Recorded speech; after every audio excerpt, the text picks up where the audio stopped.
ফিরলাম বিরতির পর যে খবরে নজর রাখবো, নদিয়ায় তৃণমূল নেতার বাড়িতে বোমাবাজির অভিযোগ সামনে আসছে। তৃণমূল নেতার বাড়িতে বোমাবাজির অভিযোগ নদিয়ার কৃষ্ণনগরে এই ঘটনা ঘটেছে।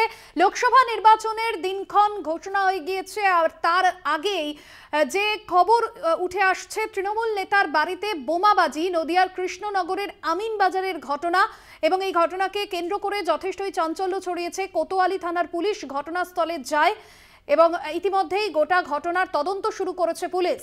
খোকন দাসের বাড়িতে লক্ষ্য করে বোমাবাজির অভিযোগ, তৃণমূল নেতার বাড়িতে বোমাবাজির অভিযোগ, এবং ঘটনায় যথেষ্টই চাঞ্চল্য ছড়িয়েছে এলাকায়।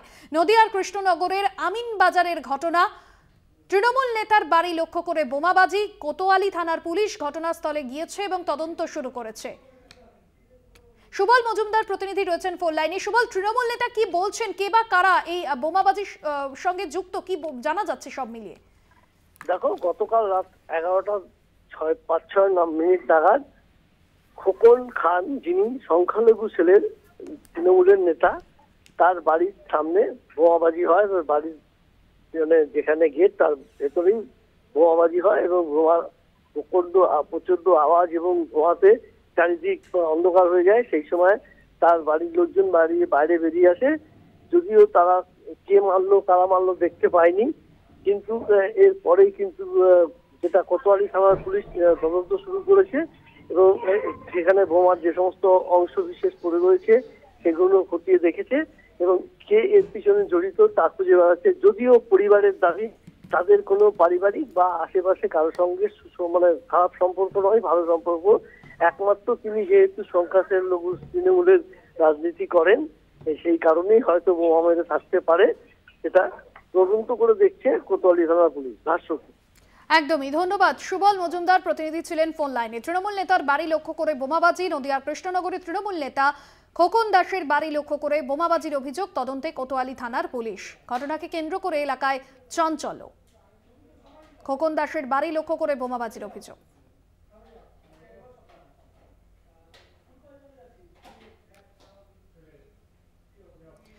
নিমন্ত্রণ বাড়ির খাবার খেয়ে, মৃতের বাড়িতে শ্রাদ্ধের খাবার খেয়ে অসুস্থ প্রায় 112 জন। বীরভূমের সাঁইথিয়া থানার অন্তর্গত এই ঘটনা, এবং স্থানীয় সূত্রে জানা গিয়েছে শনিবার সরলা সোরেন নামে এক মহিলার শ্রাদ্ধের অনুষ্ঠান ছিল। সেখানেই স্থানীয় 3 থেকে 4টি গ্রামের লোকজন খেতে যান। মুড়ি এবং বোঁদে খেয়ে অসুস্থ হয়ে পড়েন 72 জন। অসুস্থদের নিয়ে আসা হয়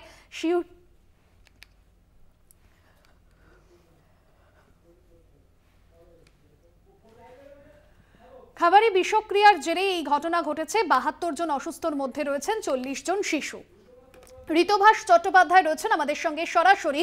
ঋতভাস, এখনো পর্যন্ত কিছু জানা গিয়েছে কি কারণে অসুস্থ হয়ে পড়েন ওই খাবার খেয়ে 112 জন, এবং এই মুহূর্তে তাদের শারীরিক অবস্থা কি রয়েছে? হ্যাঁ, একদমই। দেখো, বেশ কিছুদিন আগে সরলা সরেন নামক একজনের মৃত্যু হয় এবং তার বাড়ি হচ্ছে বীরভূমের সাঁইথিয়া থানার অন্তর্গত পাগলাডাঙ্গা যে গ্রাম, অর্থাৎ আমোদপুর ফাঁড়ির আন্ডারে এই গ্রাম পড়ছে। সেই গ্রামের বাসিন্দা তিনি, সরলা সরেন। বেশ কিছুদিন আগে তিনি মারা যান এবং গতকাল অর্থাৎ শনিবার কিন্তু তার শ্রাদ্ধানুষ্ঠান ছিল।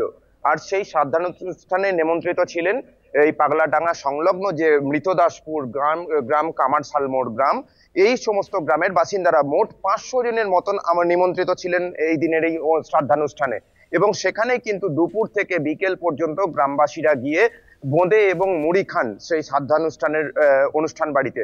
আর তারপরেই কিন্তু সন্ধ্যা থেকে একজনের পর একজন করে অসুস্থ হতে শুরু করেন এই 3টি গ্রামের একাধিক গ্রামবাসী।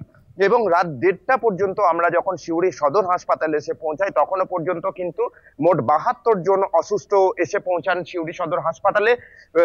একাধিক, অর্থাৎ প্রায় 15টি মতন 4 চাকা গাড়ি এবং একটি বাসে করে এই অসুস্থদেরকে নিয়ে আসা হয়েছিল হাসপাতালে, এবং সেই সংখ্যা কিন্তু সকাল পর্যন্ত বেড়ে দাঁড়িয়েছে 112 জনে।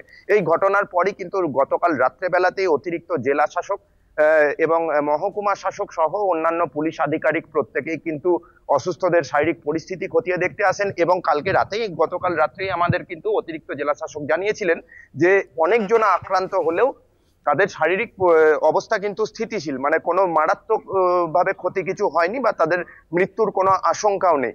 এবং তারপরই আজকে অর্থাৎ আজ সকালে সিউড়ির বিধায়ক বিকাশ রায়চৌধুরী, লাভপুরের বিধায়ক অভিজিৎ সিনহা সহ সিএমওএইচ অর্থাৎ মুখ্য স্বাস্থ্য আধিকারিক হিমাদ্রি আরি কিন্তু এসে হাসপাতালে পৌঁছান এবং যারা অসুস্থ রয়েছেন তাদের শারীরিক পরিস্থিতি খতিয়ে দেখেন। এরই মধ্যে কিন্তু এক দফা ক্ষোভ প্রকাশ করেছেন বিকাশ রায়চৌধুরী অর্থাৎ সিউড়ির বিধায়ক। তিনি সিএমওইচকে বলেন যে রাত থেকে এত বড় একটা ঘটনা ঘটেছে, সবাই এসেছেন, কিন্তু সুপার কেন থাকলো না, কোথাও একটা কিন্তু ক্ষোভ প্রকাশ করেন। তখনই সিএমওইচ পাশ থেকে বলেন যে তার আজকে হাইকোর্টে একটি মামলা আছে, যার জন্য তিনি হাইকোর্টে গিয়েছেন। ভাস্বতী। একদমই ধন্যবাদ জানাবো। ঋতভাস ছিলেন সরাসরি আমাদের সঙ্গে। নেমন্তন্ন বাড়িতে খাবার খেয়ে অসুস্থ হয়ে পড়েছেন 112 জন, তবে তাদের মধ্যে শিশুও রয়েছে, তাদেরকে সিউড়ি সুপার স্পেশালিটি হাসপাতালে ভর্তি করা হয়েছে। পুরো একটা ফুড পয়জনিং কেস হয়েছে।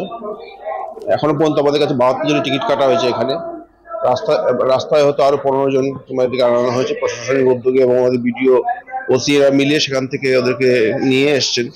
তার মধ্যে প্রায় অর্ধেকের বেশি শিশু, মানে 12 বছরের কম, এরকম ধরনের। যেটা এদের সঙ্গে আমরা কথা বলে জানতে পারলাম যে গতকাল আর কি, এখন তো গতকালই হয়ে গেছে, গতকাল ওরা সন্ধ্যাবেলার দিকে কোনো একটা জায়গায় শ্রাদ্ধ বাড়ির অনুষ্ঠানে গিয়ে আপনার মুড়ি এবং বোঁদে খেয়েছিল। এবার সেখান থেকে ফুড পয়জনিং হতে পারে, সেটা আমরা সাসপেক্ট করছি। গ্রামের পাশে একটা মরা ভোজ ছিল, দিয়ে এখানে সব ছেলে মেয়েগুলো গিয়েছিল, নেমন্তন্ন ছিল, দিয়ে ওখানে সব কি বুন্দিয়া আর মুড়ি খেয়েছে, দিয়ে ওখান থেকে ফুড পয়জনিং মতো হয়ে গেছে, সব বমি পায়খানা এরকম হচ্ছে সব ছেলে মেয়ে। দুপুরের পর থেকেই হয়েছে, খেয়ে দিয়ে এসছে সব, দিয়ে খানিকক্ষণ পর এরকম হয়েছে। হ্যাঁ সব